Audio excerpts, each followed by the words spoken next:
நினையாத வேளை வருவேன் என்றார், என் நேரமும் அவர் வருவாரே. நினையாத வேளை வருவேன் என்றார், என் நேரமும் அவர் வருவாரே. பரிசுத்தமா நாம் வாழ்ந்திடுவோம், அவர் வருகை நாளிதுவே.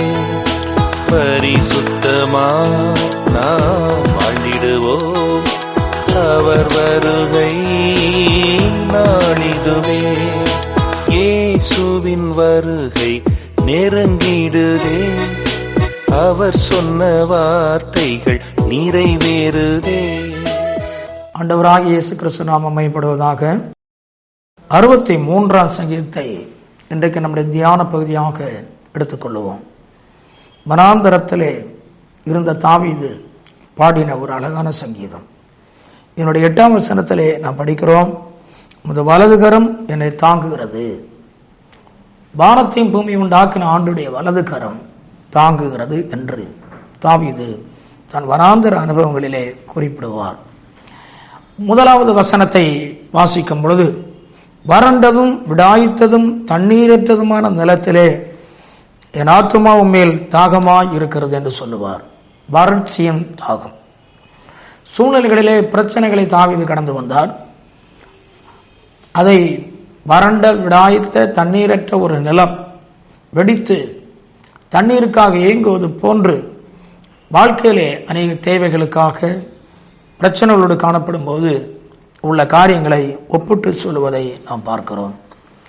ஆசீர்வாதத்திற்கு காத்திருக்கிற ஒரு அனுபவம், ஏதாவது ஒரு நன்மை வாழ்க்கையில் நடக்காதா என்று ஏங்குதலோடு இருக்கிற ஒரு அனுபவம்.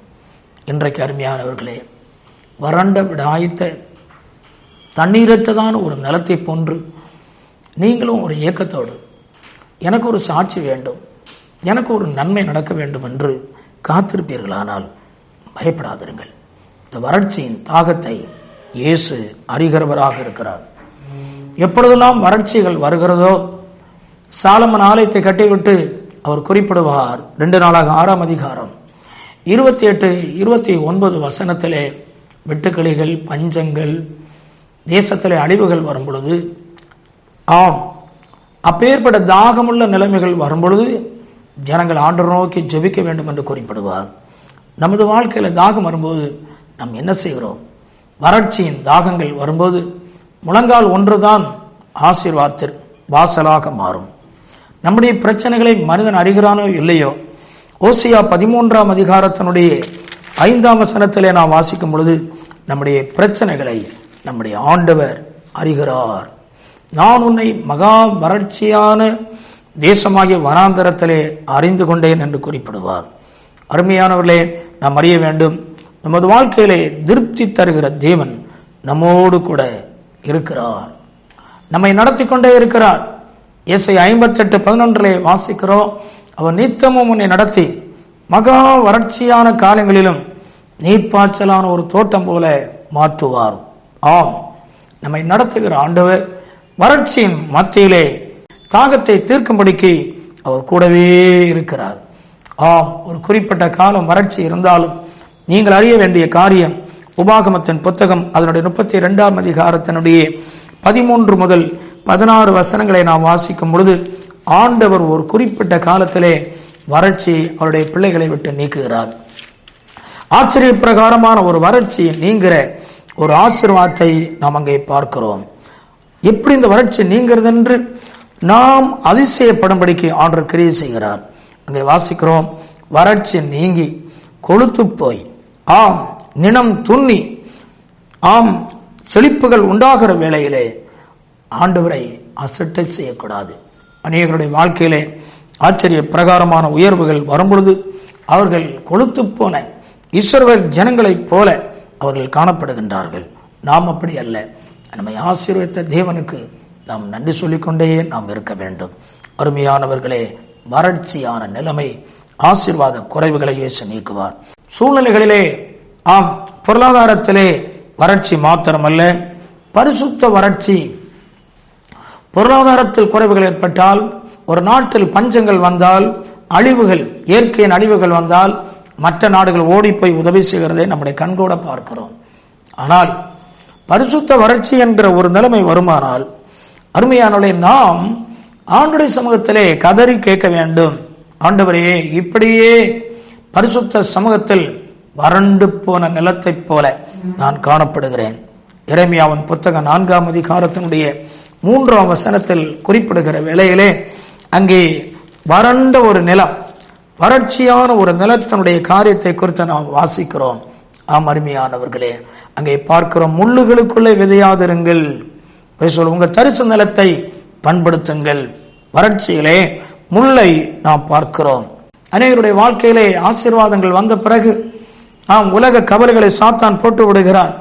ஐஸ்வர்ய மயக்கத்தினால் உலக இன்பங்களை காட்டுகிறான். அருமையானவர்களே, இந்த நேரத்தில் நாம் கவனமாக இருக்க வேண்டும். குறைவுகள் ஏற்பட்டிருக்கும் போது கூட தேவ பிள்ளைகள் ஆண்டவரை நேசிக்கிறார்கள். ஆனால் குறைவுகள் நீங்கிய பின்புதான் அநேகர் வாழ்க்கையிலே பரிசுத்த குறைவுகின்ற வறட்சிக்கு இடம் கொடுக்கிறார்கள். அருமையானவர்களே, சாத்தான் உண்டாக்கி இருக்கிற உலக கவலை, ஐஸ்வர்ய மயக்கம் என்ற முள் நம்மை நெருக்கும் போது பரிசுத்த குறைவுகள் ஏற்படுகிறது.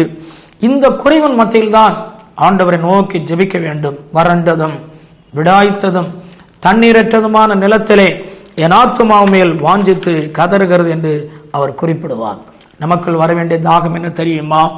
சங்கீதம் 42:1-2 வசனத்திலே அவர் சமூகத்தை குறித்த ஒரு தாகம் வேண்டும். ஆண்டவர் எப்பொழுது பார்ப்பேன், அவருடைய பிரசன்னத்தை நான் எப்பொழுது உணர்வேன், அவரோடு நான் எப்பொழுது பேசுவேன் என்ற ஒரு தாகம் இருக்க வேண்டும். அருமையானவர்களே, நம்முடைய நீதிக்குரிய காரியங்கள், ஆவிக்குரிய உன்னத அனுபவங்களிலே நாம் தாகமுள்ளவளாக இருக்க வேண்டும். நம்முடைய ஆண்டவர் மேய்ப்பனானவன் ஆடுகளை, செம்மறி ஆடுகளை 2ஆக பிரித்து, வலது பக்கத்தில் செம்மறி ஆடுகளையும் இடது பக்கத்தில் வெள்ளாடுகளை நிறுத்துகிற ஒரு சம்பவத்தை மத்தேயு 25ஆம் அதிகாரத்திலே படிக்கிறோம். தாகமாயிருந்தேன், என்னை தாகத்தை தீர்த்தீர்கள் என்று வலது பக்கத்தில் நிற்கிறவர்களை பார்த்து ஆண்டவர் குறிப்பிடுவார். அருமையானவர்களே, அப்பொழுது அவர்கள் கேட்பார்கள், எப்பொழுது ஆண்டவரே உம்மை தாகமுள்ளவராய் கண்டோம் என்று கேட்பார்கள். ஆண்டவர் குறிப்பிடுவார், இந்த சிறியரில் ஒருவனுக்கு எதை செய்தீர்களோ எனக்கே செய்தீர்கள். நற்கிரியைகளிலே நாம் தாகமுடையவர்களாக இருக்க வேண்டும். சிறுமைப்பட்டவர்கள், பிரச்சனைக்குரியவர்கள், கண்ணீர் நிரம்பியவர்கள், துரத்துண்டவர்கள், போராட்டம் உள்ளவர்களுக்கு உதவ, நாம் திக்கற்ற பிள்ளைகளுக்கு அன்பு செலுத்த நாம் நற்கிரிகளே தாகமுள்ளவளாக இருக்க வேண்டும். உண்மையான ஒரு தாகம், இப்பேற்பட்ட அனுபவங்கள் இருக்குமானால் தாகத்தின் மத்தியிலே ஒரு ஆவிக்குரிய ஆசீர்வாதத்தை ஆண்டவர் ஊற்றுகிறார். இன்றைக்கு ஜெபித்து எனக்கு வர வேண்டும், ஜெபித்து எனக்கு கிருபை வேண்டும், ஜெபித்து நான் மற்றவர்களுக்கு பிரயோஜனப்பட வேண்டும் என்று விரும்புகிறீர்களா? தாகத்தோடு நீங்கள் ஜெபித்து பாருங்கள், அவருடைய பிரசன்னத்துக்காய் காத்திருந்து பாருங்கள். நிச்சயமாகவே ஒரு ஆவிக்குரிய மழை பொழியும். நீங்கள் அநேக மத்தியில் பிரயோஜனமாக இருப்பீர்கள். சிலருடைய வாழ்க்கை எல்லா வசதியும் இருந்திருக்கலாம், எல்லா நன்மையும் பெற்றிருந்திருக்கலாம். சுவிசேஷத்து நிமித்தமாக, சத்தியத்து நிமித்தமாக கைவிடப்பட்டவளாக, ஒருவேளை தாகமுள்ளவளாக இருக்கலாம். பயப்படாதிருங்கள். உலகத்தில் குறிப்பிட்ட காலம் வரையிலும் நமக்கு ஒருவேளை சில குறைவுகளும் பிரச்சனைகளும் நம்மை தாகமுள்ளவளாக மாற்றி இருக்கலாம். ஏதோ ஒரு வகையிலே இன்றைக்கு இந்த செய்தி கேட்டுக்கொண்டிருக்கிற நீங்களும் ஒரு குறிப்பிட்ட தாகத்தோடு நீங்கள் இருந்து கொண்டிருக்கலாம். ஆனால் ஆண்டவர் இயேசு கிறிஸ்து வெளிப்படுத்தின விசேஷம் 7ஆம் அதிகாரம் 16ஆம் வசனத்திலே அவர் குறிப்பிடுவார், இனி அவர்கள் தாகம் அடைவதில்லை, இனி அவர்கள் பசி அடைவதும் இல்லை, இனி அவர்கள் கண்ணீர் விடுவதும் இல்லை, கர்த்தர்தாமே அவருடைய தாகத்தை தீர்ப்பார். உலக வாழ்க்கையிலே பொருளாதாரத்தில் தாகம் இருக்கலாம், பரிசுத்த குறைவிலே நீங்கள் தாகம் உள்ளவளாக இருந்து ஜெபித்துக் கொண்டிருக்கலாம். உன் தாகத்தை தீர்ப்பார். ஆனால் இன்றைக்கு ஒரு தேவை என்ற ஒரு தாகத்தோடு இருப்பீர்களானால் ஆண்டவர் சொல்லுகிற, இனி தாகம் அடையாத, இனி பசை அடையாத ஒரு திருப்தியான நிலைமையை ஆண்டவர் ஊற்றுகிறவராக இருக்கிறார். இந்த பூமியில வாழ்கிற வாழ்க்கை, நாம் பெற்றுக்கொள்ளுகிற நன்மைகளை காட்டிலும் வாழ்க்கையில தேவை என்ன தெரியுமா? கிருபை. கிருபை என்பது பாத்திரமற்றவரிடத்திலே தேவன் காண்பிக்கிற பரிவு, தேவனுடைய தயாளம்தான் கிருபை. அருமையானவர்களே, இன்றைக்கு இந்த அருமையான வேளையிலே ஜீவனை பார்க்கிறோம். உலக வாழ்க்கையை காட்டிலும், உலக காரியங்களை காட்டிலும் ஒரு பெரிய கிருபையை ஆண்டவர் நமக்கு முன்பாக வைத்திருக்கிறார். அப்போஸ்தலனாகிய பவுலுடைய வாழ்க்கையிலே எவ்வளவு பெரிய வெளிப்பாடு பெற்றிருந்தாலும், எவ்வளவு பெரிய உருமால் கச்சைகளை போட்டால் வியாதி சுகமானாலும் அவருக்குள்ள ஒரு பெரிய கிருபை இருந்தது. அந்த கிருபையை மத்தியில் அவருக்கு ஒரு முள்ளும் இருந்தது. கிருபை எவ்வளவு பெரியது. ஜீவன், உலகத்தில் வாழ்கிற வாழ்க்கை எல்லா மேன்மையை காட்டிலும் கிருபை மகா பெரியது. அந்த கிருபை இந்த கால வேளையிலே இயேசு உங்களுக்கு நல்க போகிறார். ஏதோ ஒரு பிரச்சனையோடு இருக்கின்றீர்களா? ஜீவனை பார்க்கலாம் கிருபை நல்லது. மலைகள் விலகினாலும் கிருபை போதும் என்று சொல்லுகிறார். இமைப்பொழுது கைவிடப்பட்டதை கொண்டிருந்தாலும் கிருபை உன்னை தாங்கும் என்று சொல்லுகிறார். இந்த கிருபை உனக்கு இருந்தால், இந்த கிருபை நமக்கு இருந்தால், பவுல் குறிப்பிடுவார், பிலிப்பியர் 1:7 எனக்கு அளிக்கப்பட்ட கிருபை என்று சொல்லுவார். அந்த கிருபை பவுலை பிரகாசிக்க பண்ணியது. இந்த கிருபை ஜீவனை பார்க்கலும் மேலானது.